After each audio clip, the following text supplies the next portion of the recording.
You're listening to the N2K Space Network.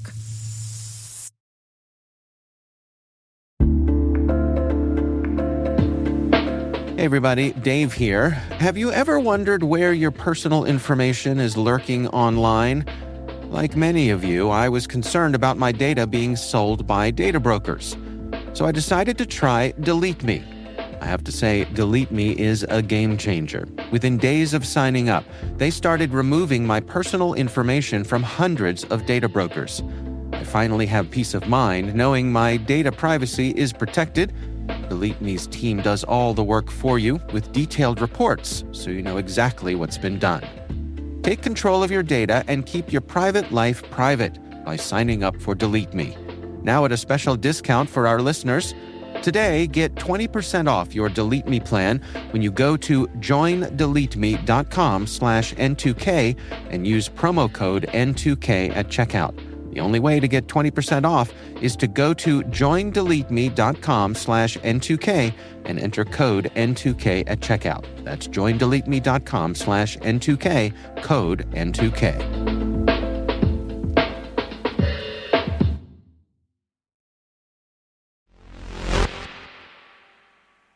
I don't think I emphasized it enough yesterday. We're seeing records broken in space daily, and the significance seems lost on many folks both within and outside of the space industry. There are 19 people on orbit right now. We've sent humans to the highest apogee this week since the Apollo era.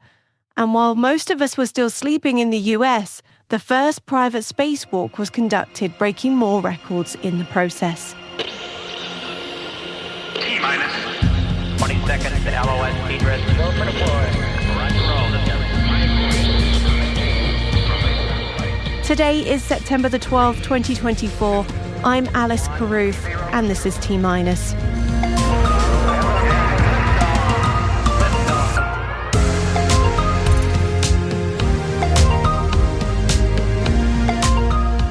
Polaris Dawn conducts the first privately funded spacewalk. AST SpaceMobile launches their first commercial satellites. China's LandSpace holds a vertical takeoff and vertical landing jump test. And our guest today is Shane Fry, CTO of software security firm RunSafe Security. Shane will be talking to the Cyberwire host Dave Bittner about cybersecurity regulation in the space industry, so stay with us for that chat.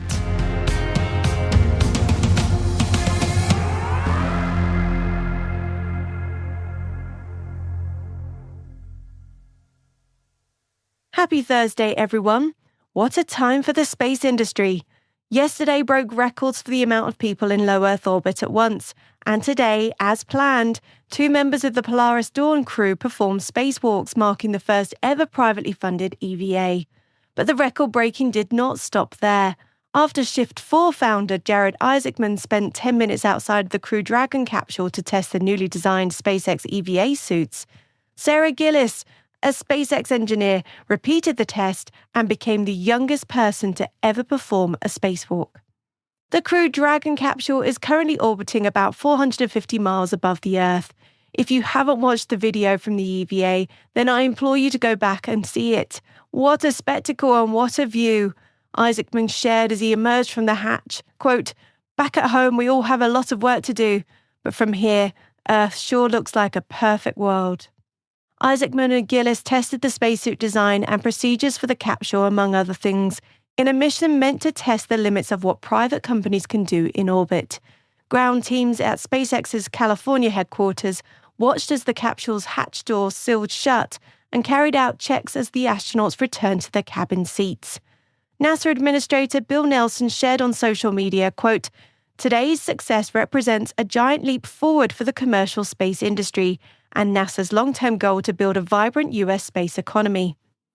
Day 4 of the mission includes plans to conduct a Starlink demonstration. This mission will mark the first Crew Dragon mission to utilize SpaceX's network of Starlink internet satellite constellation. The test will use the Starlink laser link with an aim to pass communications through the Starlink network. We hope to bring you more on that on tomorrow's show. AST SpaceMobile has announced the successful launch of its first 5 commercial satellites called BlueBirds. The spacecraft were transported to LEO by a SpaceX Falcon 9 rocket from Florida. These large arrays of antennas are designed to reach standard smartphones directly at cellular broadband speeds for voice, data, and video, and other non-communications government applications. The BlueBird satellites are planned to offer non-continuous cellular broadband service across the US and in select markets globally. AST SpaceMobile has secured additional strategic investments from AT&T, Verizon, Google, and Vodafone, as well as new contract awards with the US government through prime contractors. The company has agreements with more than 45 mobile network operators globally, which have over 2.8 billion existing subscribers in total. And speaking of space-based cellular networks, T-Mobile successfully sent and received for the first time ever in the US a wireless emergency alert via a Starlink direct-to-smartphone satellite. T-Mobile says the demonstration opens up the 500,000 square miles of lightly populated, mountainous, and/or uninhabitable land across the country to critical life-saving emergency alerts. It took emergency operators just seconds to queue up an emergency message and deliver that message via Starlink satellites to users on the ground. SpaceX launches are scheduled over the coming months to add more satellites to the current constellation, further blanketing the country with wireless coverage. As that happens, T-Mobile intends to beta test the service before launching it commercially. Over to China now, and commercial space company LandSpace have conducted a successful 10-kilometer vertical takeoff and vertical landing, or VTVL, jump test. The flight lasted around 200 seconds and included the first secondary ignition in Chinese VTVL tests.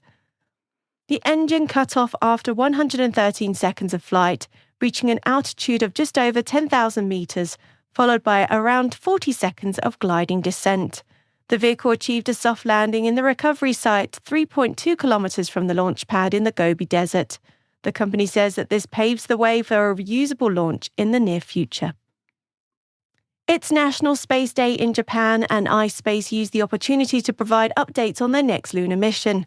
iSpace announced that the Resilience lander assembly and integration is complete, and the company announced that Mission 2 development and mission planning are being determined based on feedback from the lessons learned during Mission 1. The company's Mission 2, featuring the Resilience lunar lander and Tenacious micro rover, is now planned to launch no earlier than December 2024. The NATO Support and Procurement Agency has awarded a contract for medium Earth orbit global services to satellite operator SES. The service will be leveraged by government entities, enabling them to carry out naval, air, and ground communications missions around the globe. This is the first contract within the global commercially contracted SATCOM support partnership signed in October 2022 between NSPA, Luxembourg, and the US, establishing a new era of space cooperation within NATO. The partnership provides a framework for NATO allies and NATO partners to participate in a multinational, multi-year space-related activities acquisitions. SES will deliver satellite services for government entities in the US and Luxembourg, enabling their missions globally and across all domains. The services will also enhance allies' disaster response capabilities and bolster their overall resiliency. US Space Command's tactical C3 acquisition Delta has awarded a $188 million follow-on production agreement to serve One Tech for the expansion of the Mesh 1 terrestrial network known as Mesh 1T. Mesh 1T is a scalable, resilient, and cybersecure wide-area network designed for high-speed, IP-based data transport across various locations and conflict conditions. Mesh 1T enhances warfighter capabilities by securely and efficiently connecting data producers and data consumers, providing diversified communication paths built on modern technology and industry standards. The new agreement will expand Mesh 1T services to over 85 locations, enhancing its capabilities within 24/7, 365 managed transport services and enterprise-wide upgrades. And Slingshot Aerospace has received $30 million in growth capital investment from Trinity Capital Inc. Slingshot says it plans to use the new funding to continue to scale operations and fund key growth initiatives. And you can read more about that announcement and more on the rest of the stories we've mentioned by following the links in our show notes. We've also included an update from the US Space Systems Command's Next Generation Overhead Persistent Infrared Polar program. Hey T-Minus crew, if your business is looking to grow your voice in the industry, expand the reach of your thought leadership, or recruit talent, T-Minus can help. We'd like to hear from you. Send us an email at space@n2k.com or send us a note through our website so we can connect about building a program to meet your goals.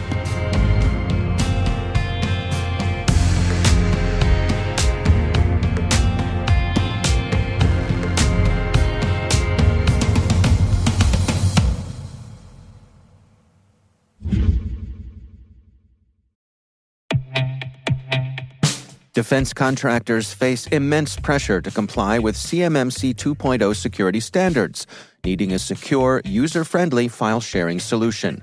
Kiteworks, a FedRAMP moderate authorized solution, supports nearly 90% of CMMC 2.0 Level 3 requirements, reducing compliance effort and cost. Kiteworks leverages a zero-trust framework for swift compliance and offers a secure platform for defense data protection needs, with advanced security features and ease of use. Its intuitive UI, mobile apps, and centralized policy management simplify administration. Accelerate your CMMC 2.0 compliance and address federal zero-trust requirements with Kiteworks' universal secure file-sharing platform made for defense contractors. Visit kiteworks.com to get started.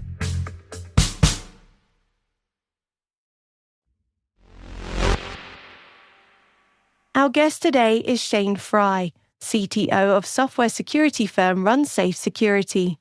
Shane spoke to our sister podcast CyberWire host, Dave Bittner, about cybersecurity regulations in the space industry. I'll let Dave take it from here. So today we're talking about the Spacecraft Security Act.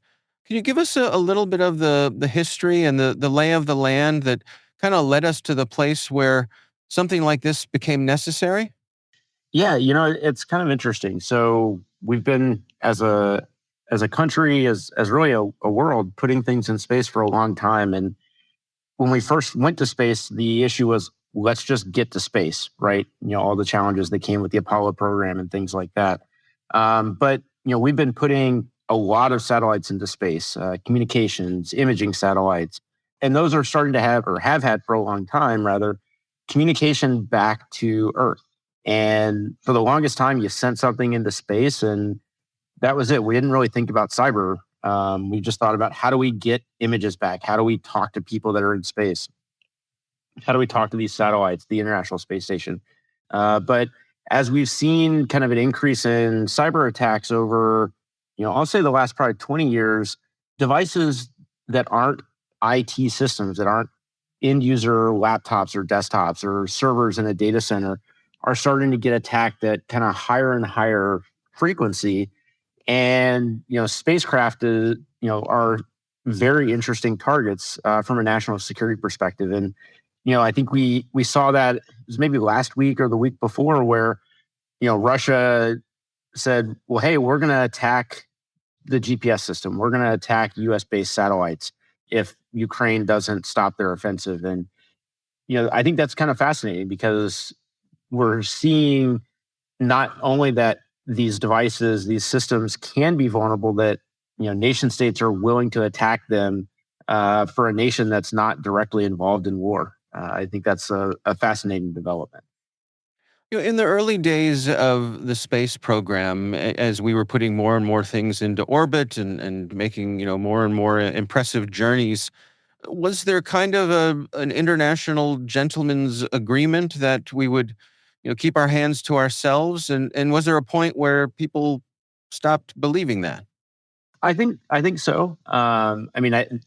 To be honest, that time was a little before me when I was in the industry, but absolutely. Everyone kind of in the space field understands that, our satellites are kind of brittle infrastructure. They're not grounded to power. You can't drive someone out or fly someone in a helicopter out to fix something if it breaks, right?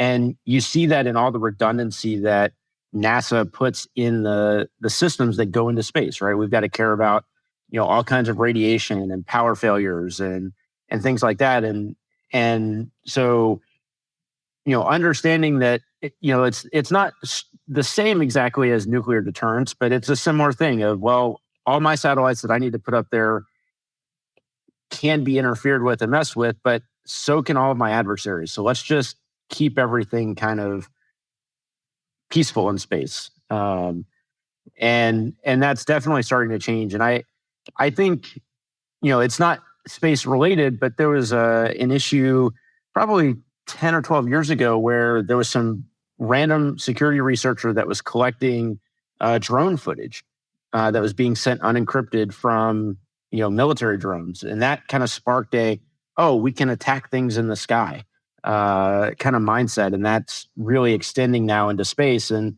you see where Starlink went into space and was really beneficial to Ukraine at the beginning of the Ukraine-Russia war as, a target now that Russia would, I'm sure, be happy to attack.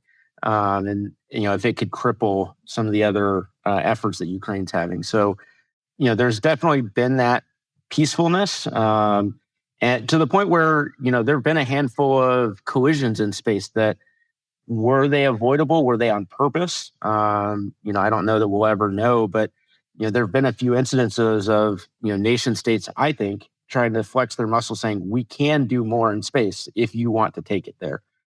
Well, that was going to be my next question. Like, has there been any saber rattling of, hey, here's our demonstrating our capabilities to kind of keep each other in line? Yeah, I don't know of anything from a cyber side of things, but there's definitely been some mechanical saber rattling, right? I think, the U.S. has done some testing to say we could shoot down a satellite in space if we wanted to. And I think it was China that, rammed a satellite into another satellite. It was one that they were going to be deorbiting, but, I think the experts would say that they weren't just trying to deorbit this satellite faster. They were trying to show that they have capability in space. So it doesn't happen often, but it's definitely happening. And on the cyber side, there's more and more probably pre-staging of stuff happening, and Putin threatening to take out GPS systems is an effort there, right? Because cyber attacks are interesting. Unlike missile strikes where you see something blow up, it's spectacular. I think about the scene in Iron Man often where they bring the generals out and they launch something into the side of the mountain and show, look at how awesome this is. In cyber, you don't really have that. And so you can be vocal about it and not have to show your capability, which is kind of interesting. So in July, we had a couple of congresspeople, Congressman Frost and Congressman Beyer, introduce this Spacecraft Cybersecurity Act. What does it entail? Yeah, so it's really one thing, but there's kind of a second order implication. So they're really looking at, NASA has requirements for cybersecurity, but how does NASA then push that requirement down to the contractors it works with? So you think of the Boeings, the SpaceXs, the United Launch Alliances, and many more, where NASA has a need to push these requirements, but they've found through some Inspector General audits back in 2019 that NASA is not pushing those requirements, or they're not enforcing those requirements. And so on the one hand, the bill is trying to enforce that implementation of the cybersecurity requirements on NASA spacecraft. But then it's also kind of broadening the picture to not look at just the spacecraft as it's in flight and operation, but also doing cybersecurity, what I'll call left of flight, in manufacturing and development. And that's super important, right? If you're an adversary carrying out a cyber attack on something flying very fast in space can be challenging. But if you can mess up the manufacturing process, or have a cyber attack on some quality system, and so a part that shouldn't pass quality now passes quality, that can have devastating impacts. So they're really trying to push not only the contractors doing NASA work to do more cybersecurity, but also trying to get that cybersecurity to the entire ecosystem for those spacecraft, which is often ignored, not just in space, but in all of kind of critical infrastructure as well. So is this a case of the federal government using their purchasing power to try to influence the whole food chain here? I mean, a company like SpaceX, could it be that, they have to meet these new requirements if sometime in the future they want their satellites to be used for government contracts? I think so. It's not explicitly laid out, I think, because it's leaning on existing regulations that have been passed for NASA cybersecurity requirements. But it is definitely trying to get an implementation plan from NASA on how they're going to implement this, which part of that is going to be technical, right? What are the actual requirements for cybersecurity? Do we have to do things like memory safety or secure boot or encrypted communications? But it's also going to have to be budgetary, right? Because as we know, contractors are going to do what they are getting paid to do. And if there's no budget to do cybersecurity, they're not going to do cybersecurity, with few exceptions. And so I think part of that implementation plan will be how they plan to budget for those cybersecurity requirements, because new programs absolutely are going to have those requirements, and the contractors are going to have to bid cybersecurity services, labor, products to meet those requirements. But they're also likely going to have to do this for existing awarded contracts. And so that's going to require budget plus ups and things like that. And so while this isn't an appropriation bill, I think there will be implications to the budget when this implementation plan gets done, no later than 270 days from when it becomes law. In general, how is it being received by the various parties that are going to be affected by it? That's actually something I'm not too sure of. We do some work with one of the smaller companies, and they're on the leading edge of cybersecurity. They actually have been working with us to implement cybersecurity for their satellite systems outside of NASA requirements because they know it's the best practices. But I'm not in a lot of communication with some of the kind of policy leaders at, say, SpaceX or Boeing to really have a great understanding there. Is there a general sense that this is a good area to be focused on, that this deserves the kind of attention that this bill brings to it? I think so. I mean, the federal government has been pushing cybersecurity since, probably 2014. And we saw in 2019, some directives for the Department of Defense programs to do more cybersecurity. And we continue to see kind of an uptick in cybersecurity funding and focus across the U.S. government. And so it's broadly, I think it's being very well received. The threat has never been more real. We're seeing a lot of critical infrastructure attacks with Volt Typhoon, and that's only going to move into space at some point. So I think nobody wants to be the space contractor that's unable to launch because of a mechanical problem. They also don't want to be on the front page of the Wall Street Journal because they had a cyber attack and there was a loss of life or loss of mission as a result of the cyber attack on their space system. So I think it's going to be pretty well received.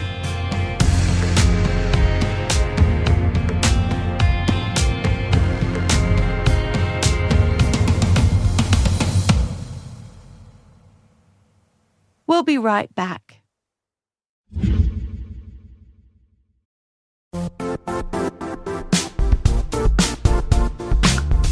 The IT world used to be simpler. You only had to secure and manage environments that you controlled. Then came new technologies and new ways to work. Now, employees, apps, and networks are everywhere. This means poor visibility, security gaps, and added risk. That's why Cloudflare created the first-ever connectivity cloud. Visit cloudflare.com to protect your business everywhere you do business.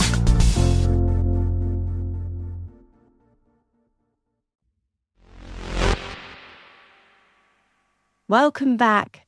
In a remarkable feat of engineering, NASA has successfully resolved a long-standing issue with Voyager 1, the spacecraft that's been traveling through interstellar space for over 45 years. The problem stemmed from the spacecraft's thruster control system, oh yes, a thruster issue again, which began sending back confusing telemetry in May of 2022. Engineers discovered that Voyager 1 had switched to an outdated system that no longer works properly. After months of investigation, NASA's team were able to send a command to switch back to the correct system, bringing the probe back to full operational health. This fix is crucial because Voyager 1 is now more than 14 billion miles away from Earth, making it the furthest human-made object in space. The team's ability to communicate with and repair the spacecraft from such a distance highlights both the longevity of the Voyager missions and the expertise of NASA's engineers. Despite the spacecraft's age and incredible distance, it continues to send back valuable data from beyond our solar system, helping us learn more about interstellar space. Live long and prosper, Voyager 1.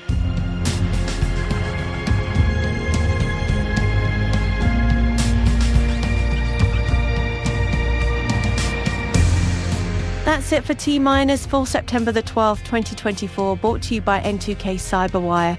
For additional resources from today's report, check out our show notes at space.n2k.com. We're privileged that N2K and podcasts like T-Minus are part of the daily routine of many of the most influential leaders and operators in the private and public sector, from the Fortune 500 to many of the world's preeminent intelligence and law enforcement agencies. This episode's associate producer is Liz Stokes. We're mixed by Elliot Peltzman and Trey Hester with original music by Elliot Peltzman. Our executive producer is Jennifer Iben. Our executive editor is Brandon Karff. Simone Petrella is our president, Peter Kilpie is our publisher, and I'm Alice Carruth. Thanks for listening.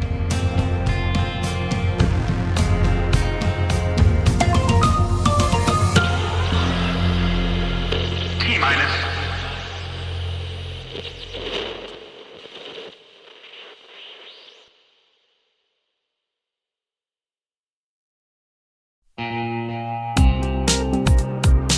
This September 18th and 19th in Denver, a tight community of leading experts is gathering to tackle the toughest cybersecurity challenges we face. It's happening at MWise, the unique conference built by practitioners for practitioners. Brought to you by Mandiant, now part of Google Cloud, MWise features one-to-one access with industry experts and fresh insights into the topics that matter most, right now, to frontline practitioners. Register early and save at mwise.io/cyberwire. That's mwise.io/cyberwire.